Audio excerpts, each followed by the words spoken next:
Alright, microphone check. 1, 2, 3, 4. Thumbs up if you guys can hear me out there. Alright, that's a lot of thumbs. Thanks, you guys. Appreciate that. Well, once again, my name is Kenny. I'll be your jet boat pilot, your tour guide back here. I'll be squawking at you for about the next hour or so. You guys have just embarked on a 10.5-mile round-trip journey here on the upper Wisconsin River, the beautiful upper Dells Rock formations. So we'll be checking out here this afternoon. The first stop for us on today's tour, we're going to be headed down to the downtown Wisconsin Dells area. We'll be checking out the Kilbourn Hydroelectric Dam along with the railroad bridge down that way. Now, it will take us just a few minutes to get down there to the downtown Wisconsin Dells. So a little bit about this boat. You guys are riding aboard Wild Thing number 1. This boat is 40 feet long, 14 feet wide, weighs in at a little over 15,000 pounds. It's made out of aluminum. Now, what's powering the boat here today? We have 3 Chevy big block V8 engines back here, 496s. Each one of those is good for a little over 400 horsepower. We'll see if we can use all those horses here today. And each one of those great big V8 engines is hooked up to its own individual Hamilton turbojet. All 3 of those jets combine for over 20,000 pounds of thrust. So guys, I want to be the first one to welcome everybody aboard the newest, biggest, fastest fleet of jet boats here in the Wisconsin Dells. This is the Wild Thing. Here we go.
Kilbourn way back in the year 1857. He brought the railroad through town here in the late 1850s, and he really liked naming things after himself. So he named the whole town after himself, the railroad bridge, the hydroelectric dam, everything Kilbourn, Kilbourn, Kilbourn. The original mascot of the high school team here in town was the Kilbourn City Fighting Kilbourns. So that was kind of weird. up until the year 1931. And they decided to change the name of the town to the Wisconsin Dells. Now this bridge you see right in front of us here, this is not the original bridge. The very first one Mr. Kilbourn built out of white pine logs. That did not last a real long time.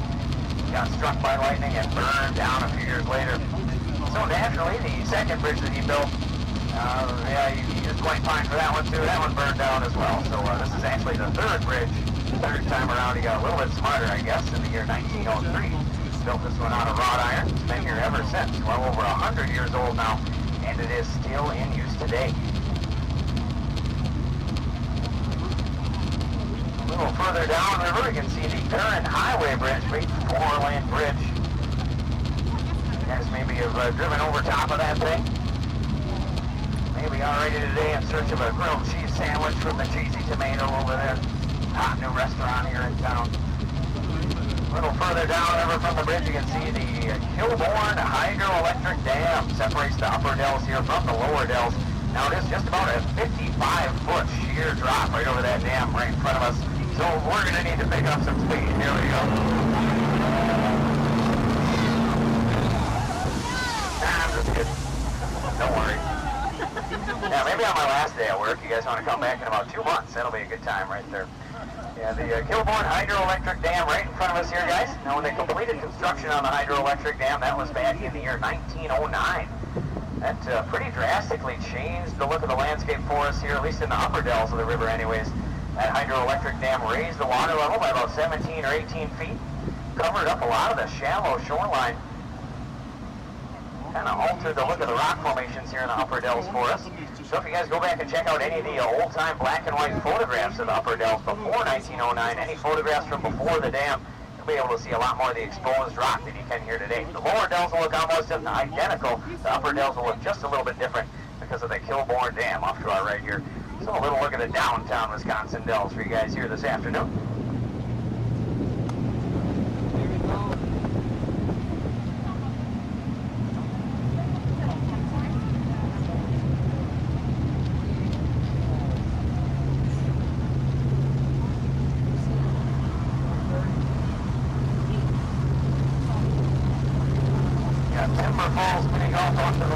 Side here. A couple of folks hanging out there today. I remember going there for a 5th grade field trip. I didn't really care too much about mini golf, I guess, because I rode the lawn ride 18 times in a row. That was awesome. Held hands with a girl and everything. Wow. Now, guys, back in the day, like we said before, this whole town was called Kilbourn City. That was up until the year 1931. And they decided to change things around a little bit. They changed the name of the whole town to the Wisconsin Dells. A lot of people wonder why they did that, where those words come from. What the heck is a dell? First of all, the word Wisconsin and Wisconsin Dells comes from the Chippewa Native Americans. Native American word that means land of dark flowing water. So that kind of makes sense. The dark color of the river water here. And the word dells in Wisconsin Dells comes from the French fur traders who were first coming through here way back in the 1700s. The word dells comes from the French word dalle, spelled D-A-L-L-E-S. And that word roughly translates as land of overpriced gift shops and water parks. So that kind of makes sense too. I'm just kidding. It means flat slabs of rock or flat layered rock. So the dells refers to the rock formations themselves here along this 10-mile stretch of the Wisconsin River. We'll be seeing an awful lot of that flat layered rock here today. This stuff is called Precambrian Potsdam sandstone. If you look real close, you can see each one of those individual layers. Each one of those layers represents anywhere from 1,000 to 5,000 years of pressure from the Cambrian Sea, just compressing and compacting sand into sandstone. So if you guys got out a calculator and a notebook, added up all those layers together, you'd be able to determine that this rock is really, really old. According to local geologist Todd Skarstens, it's about 1.2 billion years old. Corroborated those findings last night. Got out the scuba gear. It took me about 7 hours, but I did finally finish counting. About 1.2 billion years old. Give or take a year or two. Now, before we start our upriver journey all the way to the Wisconsin River base, several miles from here, I have to tell you guys that we'll have a little bit of a tailwind pushing us from behind for the first half of the tour, so you guys can consider the next 15 to 20 minutes the official dry portion, I guess. Dry is a relative term, of course. But that'll all change in a hurry once we turn around in the river bay and head into that headwind going downriver. So the rest of the forecast for today's tour calls for partly cloudy skies here in the upper dells. Temperatures in the mid to upper 70s. Chance of showers 100%. But on the plus side, I did just save a bunch of money on my boat insurance by switching to Geico.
Of the entire Wisconsin River, going right through the jaws, almost 100 feet, all the way to the bottom. Now, every year we have kind of a little contest going on with all the tour boat pilots and river guides here in the Wisconsin Dells. We all jump off a high rock. First person to jump every year is considered the bravest tour guide in the whole town for that summer. And I'll let you guys take one guess who you think the bravest one was this year. There's that guy right there in the second row. Nicely done there, sir. Yeah, I think I was 17th this year, so getting a little bit better. But I will show you guys where me and that gentleman in the second row jumped from. If you guys look way down here right next to us, a little pine tree growing out of this rock ledge about 5 feet off the water level. Yeah, that is just about where we all jumped off. Trust me, it looks a lot scarier once you guys are all the way up there next to that pine tree. It's pretty terrifying. So high rock over there on the right-hand side of the boat. Romance Cliff, once again, over here on our left. Now, Romance Cliff got its name because you can probably see that heart shape up there toward the top of the rock cliff, or maybe it looks a little bit more like a broken heart shape, or maybe it just looks like a great big old butt crack, I don't know. It's not too romantic, I guess, but either way, Romance Cliff and High Rock, the jaws of the Wisconsin Dells. Next rock formation we'll be checking out is called Chimney Rock, directly in front of the boat. A little column of rocks that sticks up about 12 feet high straight ahead. It's supposed to look a little bit like one of those old-time stick and mortar chimneys that the pioneers were building on their log cabins a few hundred years back. It's a pretty good example of what the water and wind, frost, and soil erosion is capable of. If you give it enough time here in the Wisconsin Dells, you get a lot of funky-looking rock formations, like Chimney Rock over here on the right. But I suppose if your chimneys are starting to look like that these days, you might want to get those inspected by a professional. That's not a good sign. Now, one last rock formation we'll be checking out, guys, in this little section of the river. It's called Chief Blackhawk's Profile. It's coming up directly in front of the boat once again here. Might take a little bit of imagination on your guys' part, but it's supposed to represent the side view or the profile view of Chief Blackhawk's face. So if you start up there toward the top of the rock cliff, work your way down the edge. You can see a couple of indents for eyes. It's got a great big slanted nose that hooks out over the Wisconsin River waters below. A few feet further down from that nose, a little rock ledge for a mouth. And if you really use your imagination, or else maybe you just had a few too many blue smoothies already today, you can see those trees up there toward the top start to look a little bit like a ceremonial Native American headdress. Now, Black Hawk was the chief of the Sauk and Fox Native American tribes here in southern Wisconsin. That was back in the early 1800s. He was also responsible for the Black Hawk War, a little armed rebellion against the federal government. They were chasing this guy around for quite a while, trying to capture him. They did finally capture Chief Black Hawk in the year 1832. They found him hiding out in a cave on Black Hawk Island. Yeah, go figure, right? I don't know why they didn't just look there first anyway, but yeah, either way, they did finally capture him in 1832. And Chief Black Hawk's Island, or the one he was supposedly captured on, will be coming up a little bit later on here in today's tour. So Chief Black Hawk's profile over here, everyone able to see that all right? Thumbs up, thumbs down, thumbs in the middle. Not enough to drink yet? All right, thumbs up, mostly anyway.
Pretty sharp corner coming up directly in front of us here, guys. Might be able to tell. Hard left-hand turn as we move upriver.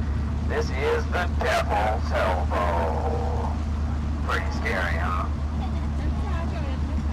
Well, yeah, it might not seem so bad today, but things are a little bit different around here. About 150 years ago, for those lumber rafters, those lumbermen, they were trying to work their way down the Wisconsin River with their great big pine log rafts. They would chop down those logs, all that lumber in northern Wisconsin. This was before the railroad, so really the only method they had to get them down to St. Louis to sell them was to float them down the Wisconsin River. And then down the Mississippi River in great big raft sections. Oftentimes those rafts could be over 150 feet long. And since there was no hydroelectric dam way back then, water depths coming through the elbow here are about 18 feet lower. A lot of white water rapids, big old rocks sticking out, whirlpool right there in the corner. Very treacherous area for those lumbermen to navigate, driving a great big log raft. Quite a few men did lose their lives coming through this section of the Wisconsin River back in the 1840s and 1850s, and is originally how the Devil's Elbow got its name. Now, off to our left-hand side, if you guys look real close under this kind of shady horizontal rock overhang, you should be able to see some block letters carved right into the side of the sandstone. Super duper hard to read, but if anybody can see those letters, maybe point them out to the folks around you. Those were carved at the very end of the 1850s by a guy named Leroy Gates. What those letters say over there? It says Leroy Gates, Dells and River Pilot from 1849 to 58. Once again, that says Leroy Gates, Dells and River Pilot from 1849 to 58. Super duper hard to read, but once again, those letters are over 150 years old. Carved right at the end of the 1850s there. Now, Leroy Gates, the guy who carved his name into the rocks, he was one of the more well-known lumbermen from right here in Kilbourn City. He got so good at riding the rapids with those great big log rafts that people would actually pay him to navigate their cargo through this section of the river. Got pretty good at doing that. That's how he made his living for most of the 1850s here in Kilbourn City. Leroy was kind of an eccentric guy, a bit of a local showboat. Some might say local idiot. Sometimes on Sunday afternoons, he'd put on a top hat and a full tuxedo, ride the rapids, put on a little show for all the townspeople. Big crowds that gather on both banks to watch him. I suppose half of those people would be cheering him on, and the other half would be just waiting for a crash, kind of like a NASCAR race or something.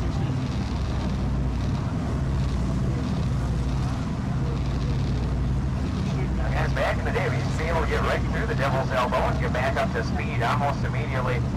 But a few summers back, the DNR thought it would be a great idea to extend the no-wake zone all the way through this little section of the river.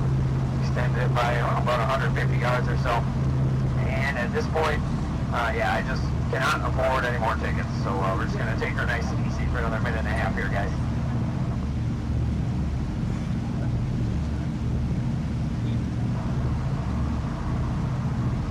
Great big chunk of land off to the left-hand side of the boat. This is Black Hawk Island, the very same one that they supposedly captured Chief Black Hawk on back in 1832.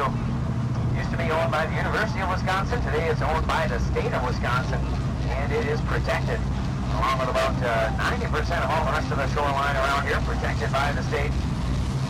So we won't be seeing any of those water parks or t-shirt shops around here anytime soon.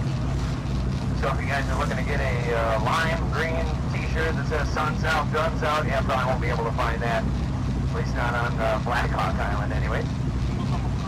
Little fork in the river here, guys. That little channel off to the left-hand side that loops around the backside of Black Hawk Island. That's the old riverbed off to the left.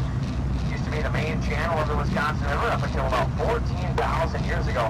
At the very end of the last ice age, there was a fairly significant glacial meltwater lake that kind of flooded out, came crashing through here, carved up the Dells Rock formations in a few weeks' time, and it also managed to carve out this current river channel we're driving in here today. I'd love to take you guys back there. The old riverbed show you the other side of Black Hawk Island, but believe it or not, it looks a lot like the side you just saw, so yeah, no, don't even need to go back there. Just about out of the no-wake zone here, guys. Next up for us on today's tour, we're going to be kicking it up a notch on our way to another one of the great big rocky islands here in the Upper Dells, Steamboat Rock, where we're headed up to next.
guys have noticed the Chula Vista Water Park and Resort at the top of the hill on the right.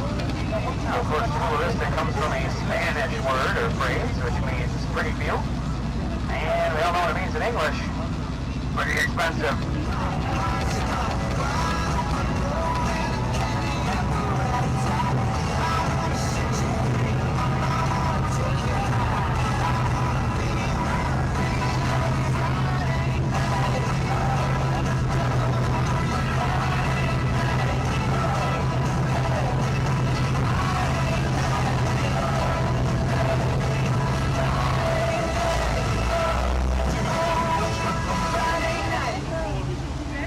Now, Steamboat Rock's the name of this great big rock island we're cruising right by on the left-hand side here.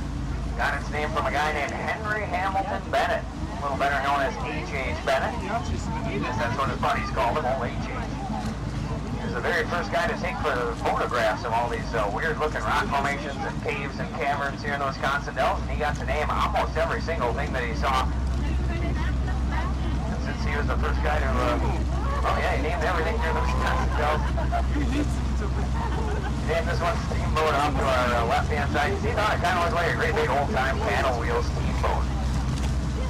Yep, I don't see it either. Yeah, your guess is as good as mine. I think Mr. Bennett might have been spending just a little bit too much time out here in the hot summer sunshine all by himself. Maybe drinking a little bit of that river water, too. Never a good idea. Either way, Steamboat Rock back there. Next up for us on today's tour, we're going to be heading on up toward the Wisconsin River Bay area. Well, it should take us probably about 5 or hopefully no more than 6 hours this time to get us up to the River Bay.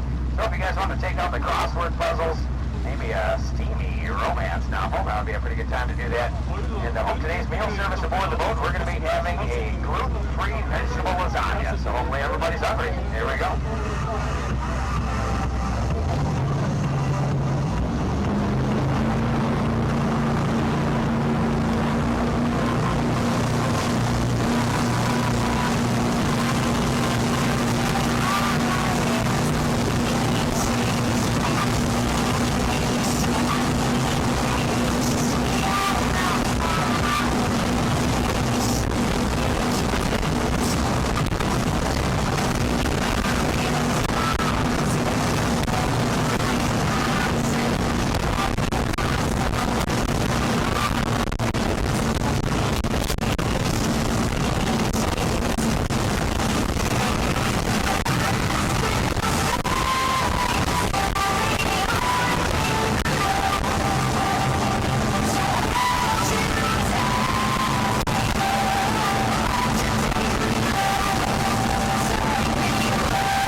Oh, nobody important anyway. All right. Welcome to the Wisconsin River Bay here, guys. This is just about the widest section of the entire Wisconsin River, right up here in the bay. Almost 3/4 of a mile wide between the banks. A lot of people wonder just why exactly that is, why exactly it is so wide here in the Wisconsin River Bay. That was actually the subject of a fairly controversial research study done in the late 1990s by the University of Wisconsin-Madison. They sent a team of 11 researchers up here for about 3.5 weeks. They had 7 boats. They were doing all sorts of weird experiments out here in the bay, kind of getting in everybody's way. But at the end of the experimental period, after hundreds and hundreds of man-hours, thousands of dollars spent, they came to the conclusion that the river is so wide right up here because the banks are really far apart. So groundbreaking research being done every single day at the UW. Big shout out to those guys. Just incredible stuff. No, I'm just kidding. It's actually because of that hydroelectric dam. You probably already figured that out when they built the dam. That raised the water level considerably up here, covered up a lot of the shallow shoreline on the left-hand side of the boat. That's the western shore. And it really did widen things out here in the Wisconsin River Bay. Now, any further north you guys look, you won't see many more rock formations. That's because we've reached the northernmost point in the entire Wisconsin Dells. The head of the Dells and the northernmost point is this great big tree-covered hill or bluff directly to the front of the boat here. This is Louis Bluff. Now, Louis Bluff got its name from a French guy way back in the 1860s. His name was Louis Bluff. I think that was spelled L-E''Bluff.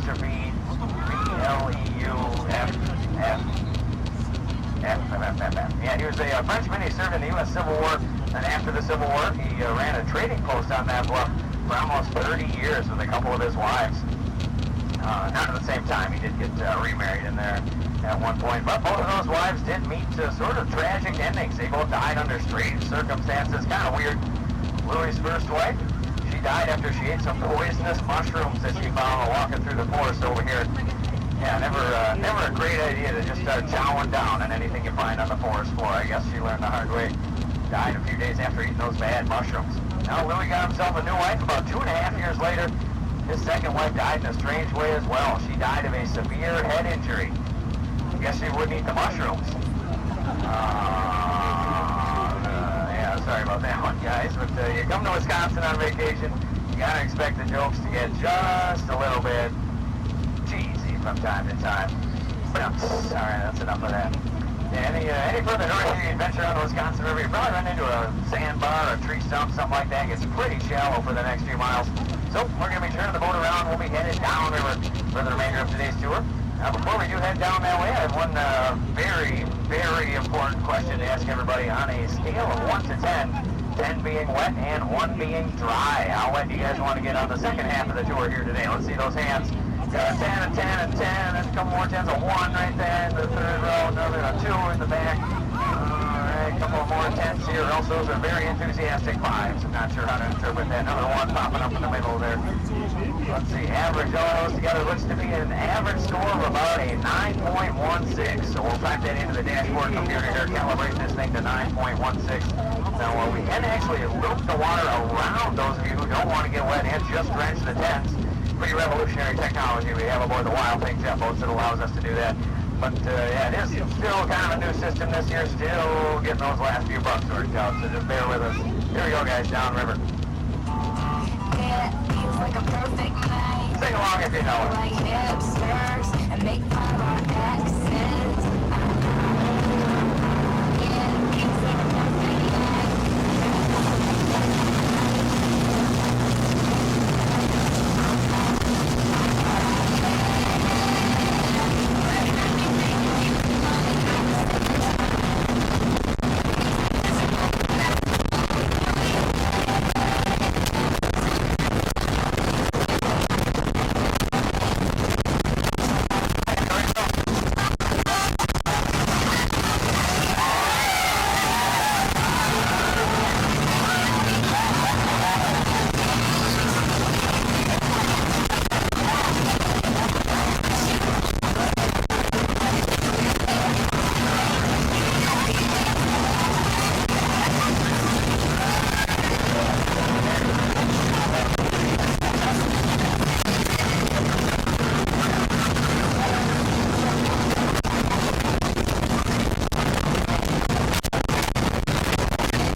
great big cliff directly in front of the boat here. This is Signal Point. Now, Signal Point got its name from the Native Americans. They used to light campfires up there on top of the bluff, send smoke signals across the Wisconsin River Bay just to let their fellow tribesmen know whether or not it would be safe to cross the river at that time, or perhaps whether there were some enemy tribes approaching. So Signal Point over there on the left. Another great big rocky cliff directly in front of the boat here. This is Sunset Cliff. Now, Sunset Cliff got its name because just about the time every night when the sun's starting to go down across from us in the western skies, those last few rays of sunshine will reflect off of that rocky cliffside, lighting that whole thing up a bright orangish yellow color. It's actually pretty cool. A lot of us jet boat pilots and tour guides, duck drivers acquaintances like to come up here sometimes after a long, hard day's work. We'll grab the pontoon boat, grab a few 30 packs of Coca-Cola, just kind of chill out right here next to the cliffs. Not a bad way to end the day. Now, as you guys may have already noticed, you can see a bunch of little tiny holes all over the place in the sandstone. You might notice some mud nests as well. The little birds that made those holes and the mud nests are called Venezuelan cliff and bank swallows. Little tiny birds that migrate here all the way from Central and South America every spring. They use their beaks to kind of bore out a little hole in the soft spots of the sandstone. They build a mud nest inside there, and then they hang out with us all summer long here in the Wisconsin Dells. Now, we really don't mind having them around all summer because every single day those birds will eat about half of their own body weight in mosquitoes and other nasty insects for us along the banks of the Wisconsin River. So, yeah, they are by far our favorite birds in the history of birds here in the Wisconsin Dells. Those are the Venezuelan cliff and bank swallows.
since this is a protected area, Black Hawk Island, like we were talking about a little bit earlier on in today's tour, turned into a little wildlife refuge of sorts over the last few decades, home to all sorts of different species of animals native to the state of Wisconsin.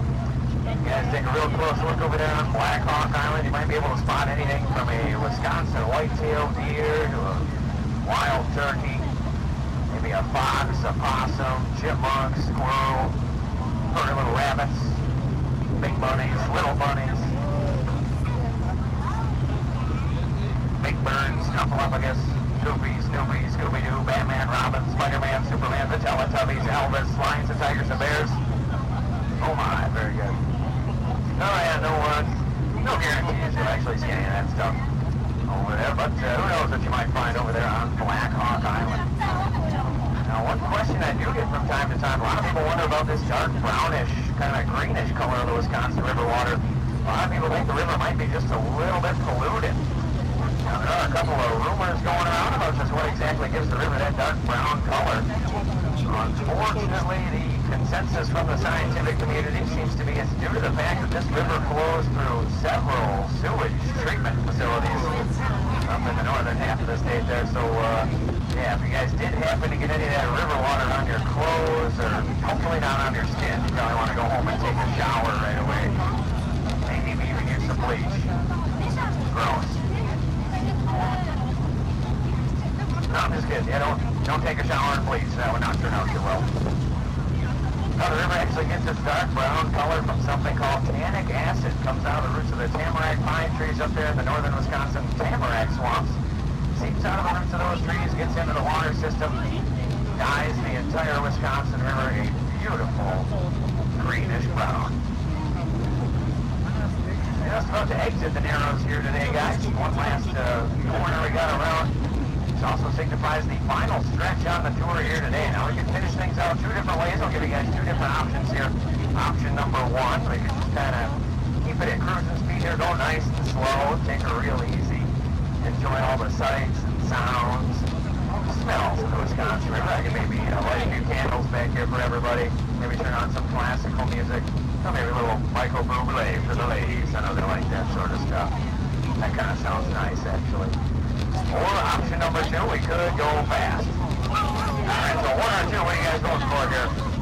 Oh, it's neck and neck. I think option number two, maybe one or two votes. That was pretty close. A little support up there for option number one in the front. I like it. But once again, looks like for the 387th day in a row, I do not get to break down my Michael Bublé mixtape that I made last time. You guys missed out on that. But yeah, either way, we'll crank it up a notch one last time once we are out of the no-wake zone. So last stretch of the tour here today, guys. Hold on for me one more time.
Here tonight. We'll be pulling into the dock very shortly, get you guys all docked and unloaded. You can see Wild Thing number 2 just about to start his 5 o'clock tour over there. first things first, before we do pull into the dock here, today, guys, we're going to be docking the boat over there on the left-hand side. So especially, guys, over there on the left, you want to make sure you got all your hands and arms and legs and feet and faces and babies inside the boat. Don't get anything caught between the boat and the dock. That could kind of hurt. And also, once we do get tied off securely to the dock here tonight, I'll be the first one out of the boat. I'll let you guys know exactly when it is safe to exit. We'll be exiting the boat here today one row at a time, starting in the very front row and working our way toward the back one row at a time here, guys.